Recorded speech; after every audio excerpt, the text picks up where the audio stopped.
मैंने आपको कुछ थ्योरम्स बताई थी जो यहाँ से ही शुरू होती है। चैप्टर 6 से ही थ्योरम स्टार्ट है आपकी, है ना। इसकी कौन कौन सी देखो, मैंने आपको टिक कराई थी, याद है आपको? कराई कि 10th को कराई?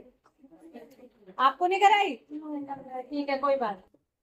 कराई थी, मुझे ऐसा याद है। कौन कह रहा है हमको नहीं कराई? उसी को कराई, 10th को तो मैंने कराई नहीं। 6.1 ना। देखो इस चैप्टर में अब यहाँ ध्यान से बिल्कुल आप be straight, be attentive, be in the mode of learning. सीखने के मोड में बैठिए। अंदर से पहले इच्छा होनी चाहिए, तब अपने आप टॉपिक समझ में आता जाता है या घुसता जाता है जब आप इंटरेस्ट के साथ बैठते हैं। चैप्टर का नाम है लाइंस एंड एंगल्स। क्या है?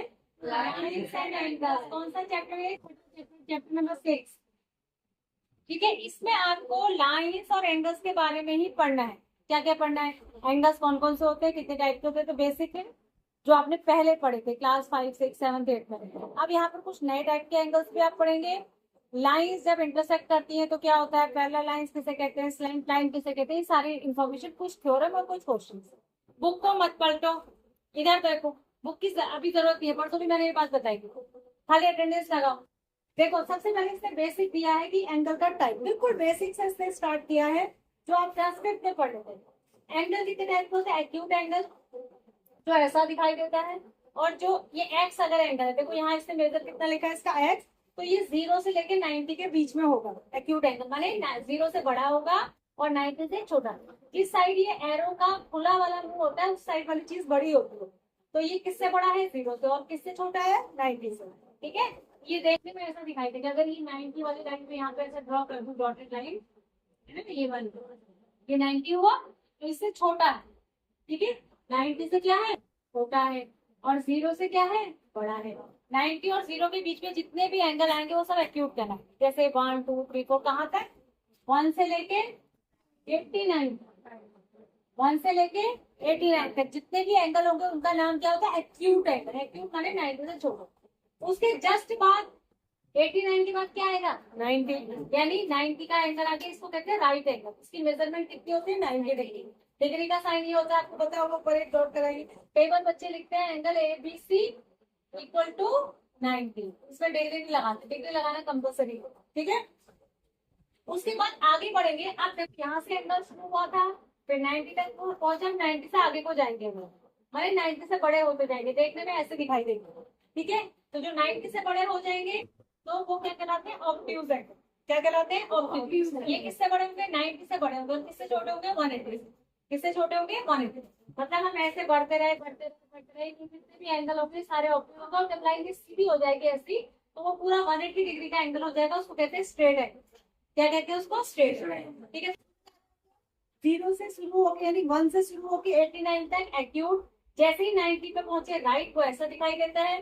जैसे ही 90 से आगे बढ़े, ये 90 वाली लाइन सीधी वाली, ये 90 वाली लाइन है, अब इससे आगे बढ़ रहे हैं तो ये क्या होंगे? ऑब्ट्यूज। क्या नाम होता है? ऑब्ट्यूज। ये सारे ऑब्ट्यूज होंगे। जैसे ये लाइन सीधी ऐसा हो जाएगी तो फिर क्या? Straight angle. अब इधर को बढ़े, अब इधर को जाएंगे पीछे की साइड, मतलब ये एंगल बड़ा होता जा रहा है ऐसे। ठीक है, तो ऐसे जब ये बड़ा होता जाता है तो यहाँ से लेके वापस यहाँ तक, इसको क्या कहते हैं? Reflex angle. क्या कहते हैं? Reflex angle. यहाँ ध्यान दो लड़की, पेजेस मत पलटो, look at the black board. बस नाम लिखने में 1 सेकंड लगता है। ठीक है, ये देखो रिफ्लेक्स एंगल। रिफ्लेक्स एंगल 180 से क्या होते हैं? बड़े, और 360 से क्या होते हैं? छोटे। 360 पे पहुंच गए तो हमने पूरा चक्कर यहाँ से शुरू करा था, यहाँ तक लगा दिया। पूरा एंगल अगर पूछेंगे तो कहते हैं होल एंगल। क्या कहते हैं? होल। और होल माने पूरा वो कितना होगा? 360। तो एक चक्कर पूरा लगा के वापस यहाँ का फिर से 0 से ऊपर शुरू हो जाएगा। समझ में आ गया? तो ये है टाइप ऑफ एंगल। क्या है? Type of angle. इसमें होल एंगल लिखा नहीं है, रिफ्लेक्स एंगल तक लिखा है। तो पहला एंगल बिल्कुल सीक्वेंस से शुरू करेंगे। पहले अक्यूट, बोलो। पहले अक्यूट होता है, दूसरा होता है राइट एंगल। कौन सा होता है? राइट। तीसरा होता है कौन सा होता है? ऑब्ट्यूज। फिर 180 पूरा हो जाएगा, 180 डिग्री का, सॉरी, स्ट्रेट एंगल होता है। उसके बाद रिफ्लेक्स एंगल आता है। रिफ्लेक्स कहाँ से कहाँ तक होगा? 181 से शुरू होगा 359 तक। ठीक है, और फिर लास्ट में पूरा चक्कर लगा के होल एंगल यानी कि कंप्लीट एक चक्कर को 360 डिग्री का होता है। ये किसी को, ये सबको क्लियर है कि नहीं? अरे ये बात क्लियर है आपको?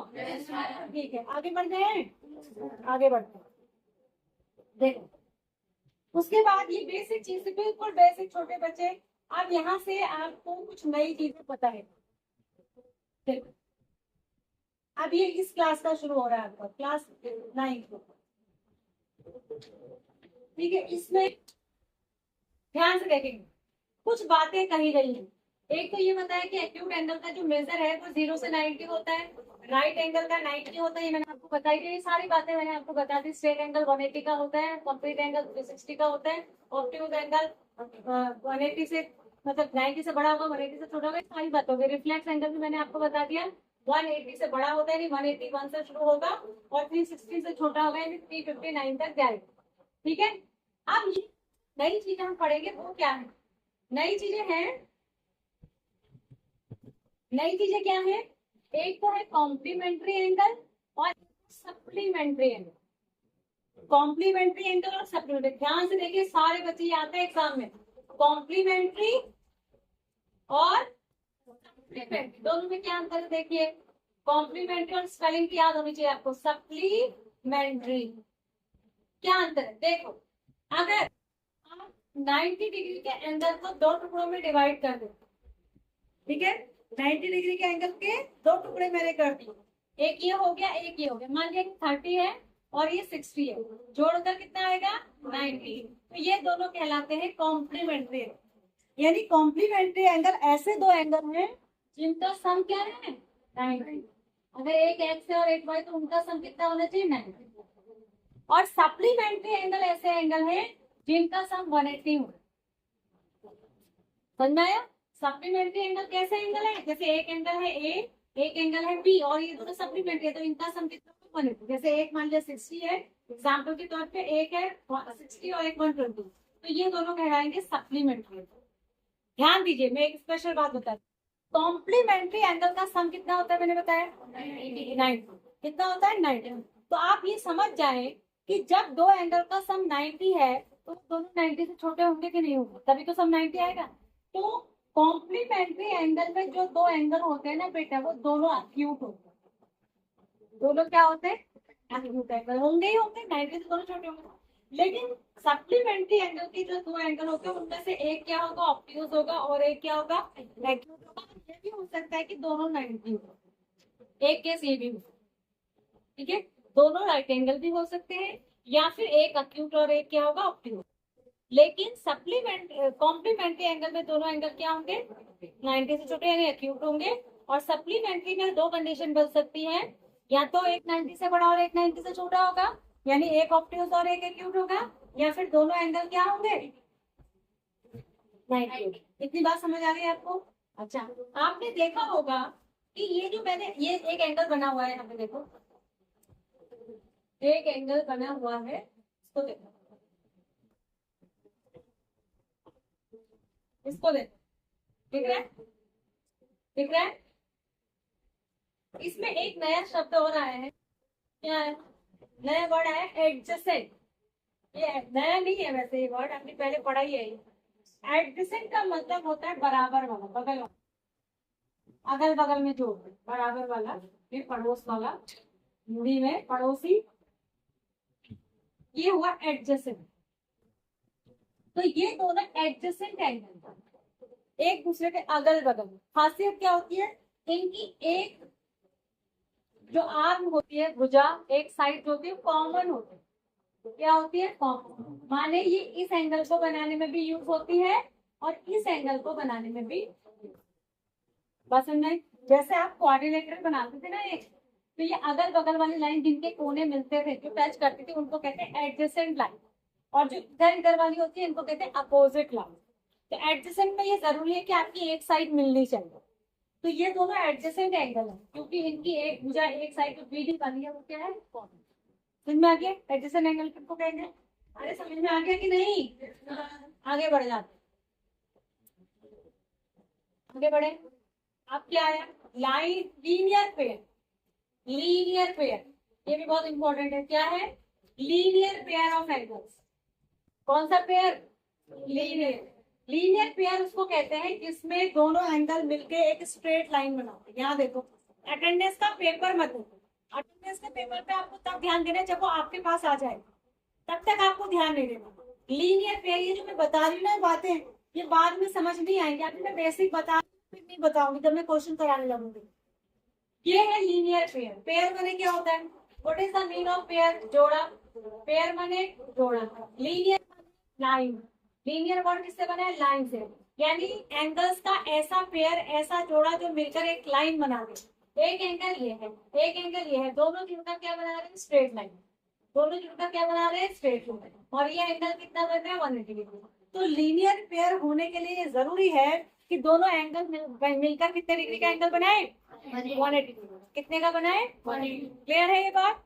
तो ये हो गया लीनियर पेयर। ठीक है, तो अब लीनियर पेयर में क्वेश्चन कैसे आते हैं देखो, बहुत फायदा है ना इसमें। देखो कैसे आएंगे आपको। अगर ये क्वेश्चन, मान लीजिए ये क्वेश्चन बनाना चाह रहा है, ये फिगर को, वो आपसे कह रहा है कि इसमें ये एंगल 120 डिग्री है, ये एक्स है, तो एक्स की वैल्यू निकाल। ठीक है, ये क्वेश्चन बनाते हैं। तो आपको तो दिख ही रहा है कि ये लीनियर पेयर है, नीचे स्ट्रेट लाइन, और स्ट्रेट लाइन पर बना हुआ पूरा एंगल स्ट्रेट एंगल होता है। उसकी वैल्यू कितनी होती है? 180 होती है। यानी कि 120 और x को ऐड करके 180 आना चाहिए। ये तो मतलब हुआ इसका। भाई x और 120 को ऐड करके 180 आना चाहिए कि नहीं आना चाहिए? क्यों आना चाहिए? अभी अभी मैंने आपको बताया प्यार है भाई, नीचे स्ट्रेट लाइन बन रही है तो x यहाँ से आसानी से निकाल सकते हैं कि नहीं? 180 की साइड अगर 120 को ले जाएंगे तो माइनस हो जाएगा। तो इससे ऐसे क्वेश्चन बना दे गए। और उसके लिए आपको ये कंसेप्ट क्लियर होना चाहिए कि लीनियर पेयर है और दोनों को ऐड करके कितना आएगा? क्लियर है? आगे बढ़ जाए। Linear pair. अच्छा, इसी में एक चीज और है, वर्टिकली अपोजिट एंगल। क्या है? Vertically opposite angle. ये देखो, this is vertically opposite angle. Vertically opposite angle ये होते हैं, ये इसके वर्टिकली अपोजिट और ये इसके वर्टिकली अपोजिट। ये कब बनते हैं? जब दो लाइन एक दूसरे को कट कर दो। जब दो लाइन एक दूसरे को कट करती हैं तो चार एंगल फॉर्म होते हैं। कितने एंगल बनेंगे? 4। उसमें से आमने सामने वाले एंगल, ये वाले, ये कहलाते हैं वर्टिकली अपोजिट। इसकी खासियत क्या है? वर्टिकली अपोजिट एंगल हमेशा इक्वल होते हैं। क्या होते हैं? इक्वल। यानी अगर ये 120 है तो ये भी 120 होगा, ये 60 है तो ये भी क्या होगा? 60। तो वर्टिकली अपोजिट एंगल की क्या खासियत है कि वो इक्वल होते हैं। क्या खासियत है? लीनियर पेयर वाले एंगल की क्या खासियत है कि उनका सम 180 होता है। सप्लीमेंट्री एंगल की क्या खासियत है कि उनका सम भी 180 होता है। कॉम्प्लीमेंट्री एंगल की क्या खासियत है कि उनका सम 90 होता है। क्लियर है? आगे बढ़ जाओ, चलो आगे बढ़ जाते हैं।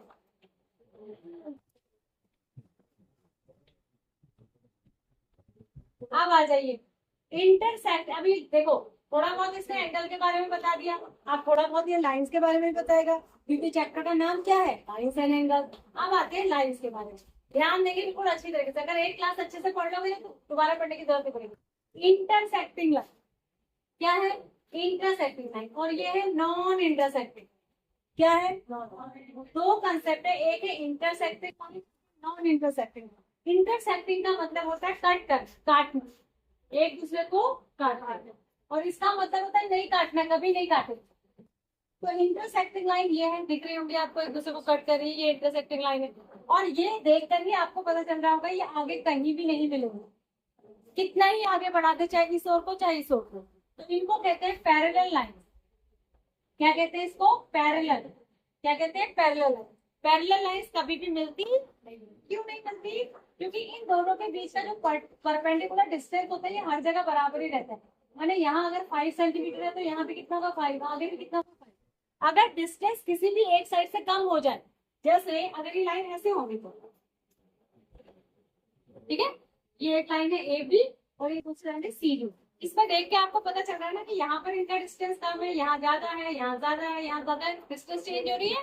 तो जिधर साइड डिस्टेंस कम है उधर साइड कहीं ना कहीं जाके ये आगे बढ़ाने पे क्या हो जाएंगी, मिल जाएंगी, और इस साइड नहीं मिलेंगी। लेकिन जिस भी साइड डिस्टेंस कम है उस साइड क्या हो जाएंगी, मिल जाएंगी। तो ये पैरेलल लाइंस नहीं, ये पैरेलल लाइंस नहीं है, ये आगे बढ़ाने पर कहीं ना कहीं जाके इंटरसेक्टिंग ही बनेगी। क्या बनेगी, इंटरसेक्टिंग। तो समझ गए पैरेलल लाइन और इंटरसेक्टिंग लाइन में क्या फर्क है। कोई आपसे क्वेश्चन क्रॉस क्वेश्चन कर सकता है, जैसे आपने कहा किसी ने आपको मैंने आपको पढ़ाया, मान लिया क्लास मैंने पढ़ाया कि बेटा इंटरसेक्टिंग लाइंस कभी मिलती नहीं है, ठीक है, नहीं सॉरी पैरेलल लाइंस कभी मिलती नहीं, आपने याद कर लिया, ठीक है। अब कोई इंस्पेक्शन पे आया, पूछने आया, तो उन्होंने पूछा आपसे कि पैरेलल लाइंस क्या होती है किसी एक बच्चे को खड़ा करके, तो आपने कहा सर या मैम जो भी आए कि पैरेलल लाइंस वो लाइंस होती है जो कभी भी एक दूसरे को कट नहीं करती। वो क्रॉस क्वेश्चन भी कर सकते हैं कि बच्चे का कंसेप्ट जानने के लिए, कि बच्चे को इतना ही रटाया गया है कि उसको पता भी है कारण, तो आपसे क्रॉस क्वेश्चन कर सकते हैं बेटा क्यों नहीं मिलेंगी। आप कह रहे हो कि कहीं तक भी मिल बढ़ा दो, ये मिलेंगी नहीं कभी, तो क्यों नहीं मिलेंगी। तो वहां उसका आंसर ये है कि सर या मैम जो भी आपसे पूछ रहा है, क्योंकि उनके बीच का परपेंडिकुलर डिस्टेंस हर पॉइंट पर इक्वल है, ठीक है, उनके बीच का परपेंडिकुलर डिस्टेंस हर पॉइंट पर इक्वल है। मान लिया एक को बुला लिया कि समझाओ क्या कहना चाह रही हो, तो आप बना के दिखाएंगे ऐसा और बना के दिखाएंगे ऐसा कि सर यहाँ पर दो लाइंस के बीच का परपेंडिकुलर डिस्टेंस चेंज हो रहा है, तो इसलिए जिस साइड कम हो रहा है उस साइड कहीं ना कहीं आगे जाके ये मिल जाएगी, और यहाँ पर सेम है तो ये कभी भी नहीं मिलेंगी, इसलिए इनको पैरेलल लाइंस कहते हैं, इनको इंटरसेक्टिंग या नॉन पैरेलल लाइंस। क्लियर होगी, अभी कोई कंफ्यूजन है, आगे बढ़ जाए दीपांशु, चलो आगे बढ़ते हैं। दीपांशु यहाँ है, दीपांशु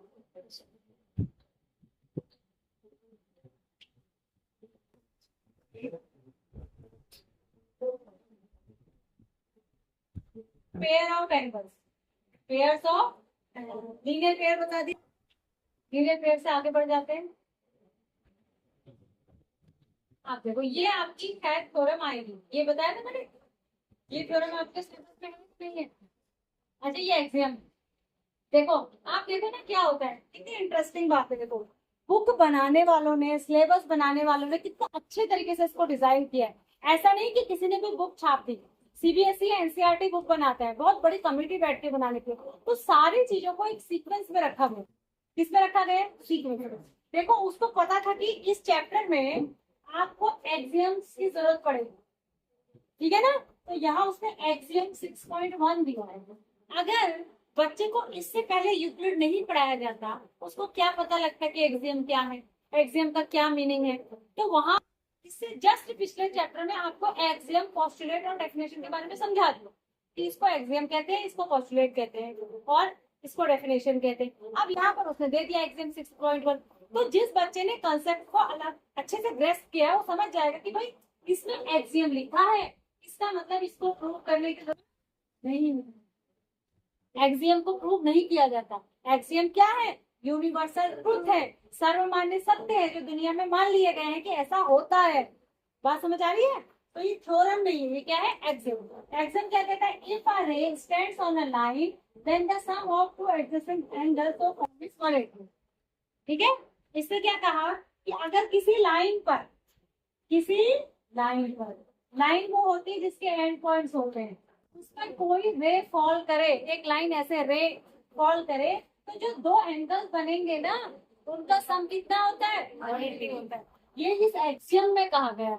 अब आप कहेंगे मैडम इसको प्रूव करने की जरूरत क्यों नहीं है, क्योंकि ये आप प्रैक्टिकली देख सकते हैं, आपके पास प्रोटेक्टर जैसी चीज होती है, प्रोटेक्टर से इसको मेजर कर लो, इसको मेजर कर लो, आपको खुद ही पता चल जाएगा कि इनका सम 180 आ रहा है। तो इस बात का प्रूफ देने की जरूरत नहीं है, ये प्रैक्टिकली आप देख सकते हो, ठीक है।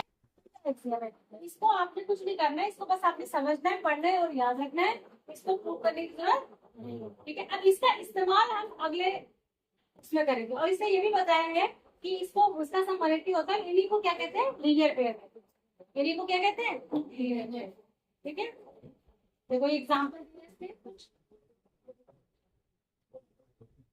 क्या दिए, एग्जाम्पल दिए हैं कि इनको मेजर करके देखो, है ना। देखो ये 60 है,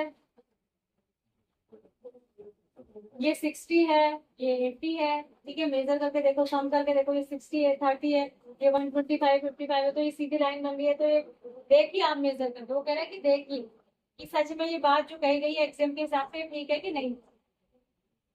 एक्सियम 6.2, एक्सियम नंबर 6.2।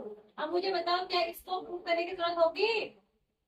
अरे इसको प्रूव करने की जरूरत होगी क्यों? ये क्या है? एक्सियम। ये एक्सियम थ्योरम को प्रूव करते हैं। किसको प्रूव करते हैं? थ्योरम। एक्सियम को प्रूव नहीं करते। क्या कह रहा है ये कह रहा है एक का शब्द है तो उसी का उल्टा है। अभी अभी हमने कहा कि अगर दो एंगल है एडजेसेंट और उनका सम क्या है?